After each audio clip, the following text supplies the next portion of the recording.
Welcome to English Practice Stories.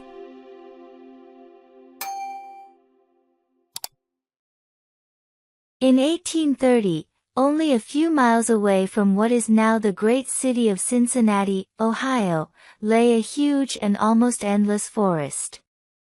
The area had a few settlements established by people of the frontier.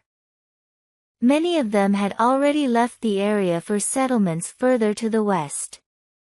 But among those remaining was a man who had been one of the first people to arrive there.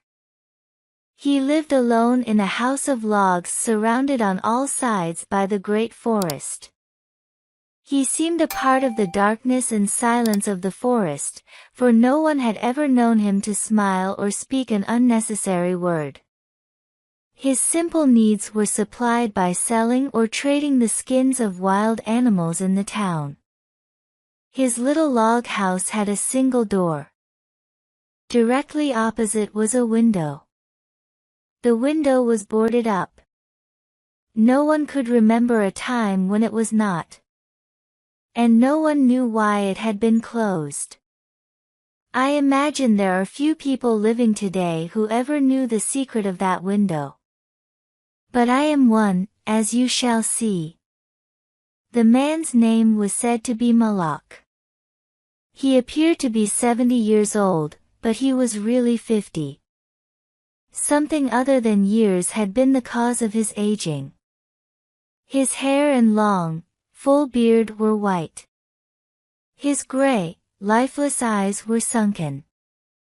His face was wrinkled. He was tall and thin with drooping shoulders, like someone with many problems. I never saw him. These details I learned from my grandfather. He told me the man's story when I was a boy. He had known him when living nearby in that early day. One day Malak was found in his cabin, dead. It was not a time and place for medical examiners and newspapers. I suppose it was agreed that he had died from natural causes, or I should have been told, and should remember. I know only that the body was buried near the cabin, next to the burial place of his wife. She had died so many years before him that local tradition noted very little of her existence. That closes the final part of this true story, except for the incident that followed many years later. With a fearless spirit I went to the place and got close enough to the ruined cabin to throw a stone against it. I ran away to avoid the ghost which every well-informed boy in the area knew haunted the spot. But there is an earlier part to this story supplied by my grandfather. When Malak built his cabin he was young, strong, and full of hope. He began the hard work of creating a farm. He kept a gun, rifle, for hunting to support himself. He had married a young woman, in all ways worthy of his honest love and loyalty. She shared the dangers of life with a willing spirit and a light heart. There is no known record of her name or details about her. They loved each other and were happy. One day Malak returned from hunting in a deep part of the forest. He found his wife sick with fever and confusion. There was no doctor or neighbor within miles. She was in no condition to be left alone while he went to find help. So Malak tried to take care of his wife and return her to good health. But at the end of the third day she fell into unconsciousness and died. From what we know about a man like Malak, we may try to imagine some of the details of the story told by my grandfather. When he was sure she was dead, Malak had sense enough to remember that the dead must be prepared for burial. He made a mistake now and again while performing this special duty. He did certain things wrong. And others which he did correctly were done over and over again. He was surprised that he did not cry, surprised and a little ashamed. Surely it is unkind not to cry for the dead. Tomorrow, he said out loud, I shall have to make the coffin and dig the grave, and then I shall miss her, when she is no longer in sight.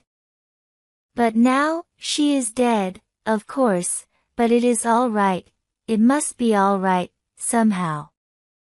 Things cannot be as bad as they seem. He stood over the body of his wife in the disappearing light.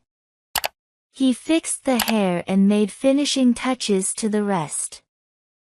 He did all of this without thinking but with care. And still through his mind ran a feeling that all was right, that he should have her again as before, and everything would be explained. Malak had no experience in deep sadness. His heart could not contain it all. His imagination could not understand it.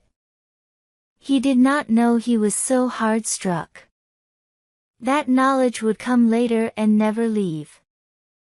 Deep sadness is an artist of powers that affects people in different ways.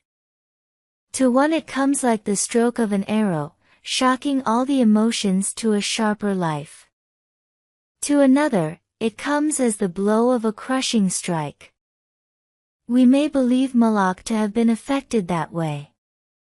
Soon after he had finished his work he sank into a chair by the side of the table upon which the body lay. He noted how white his wife's face looked in the deepening darkness. He laid his arms upon the table's edge and dropped his face into them, tearless and very sleepy. At that moment a long, screaming sound came in through the open window.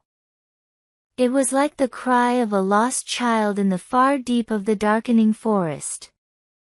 But the man did not move. He heard that unearthly cry upon his failing sense, again and nearer than before. Maybe it was a wild animal or maybe it was a dream. For Malak was asleep. Some hours later, he awoke, lifted his head from his arms and listened closely. He knew not why. There in the black darkness by the side of the body, he remembered everything without a shock. He strained his eyes to see, he knew not what. His senses were all alert. His breath was suspended.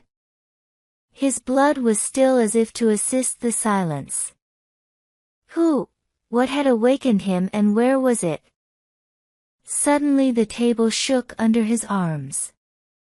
At the same time he heard, or imagined he heard, a light, soft step and then another.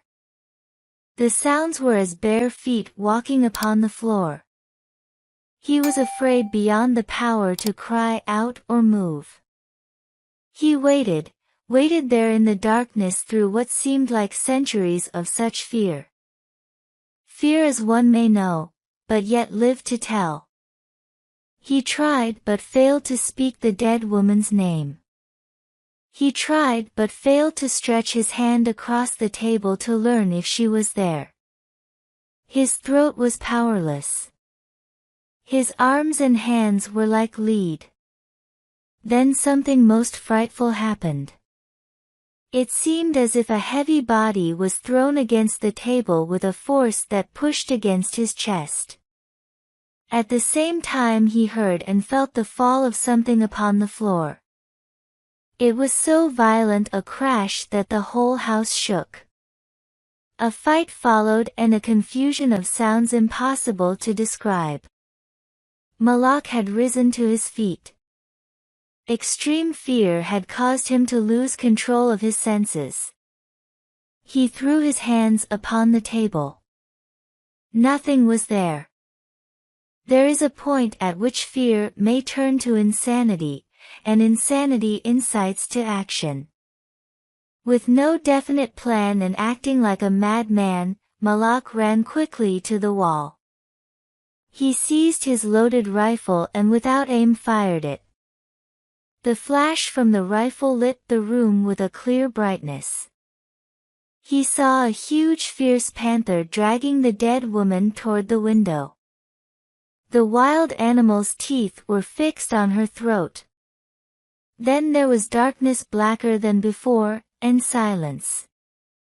When he returned to consciousness, the sun was high and the forest was filled with the sounds of singing birds. The body lay near the window, where the animal had left it when frightened away by the light and sound of the rifle. The clothing was ruined. The long hair was in disorder. The arms and legs lay in a careless way. And a pool of blood flowed from the horribly torn throat. The ribbon he had used to tie the wrists was broken. The hands were tightly closed. And between the teeth was a piece of the animal's ear. If you like our story, subscribe English Practice Stories channel and click the bell icon.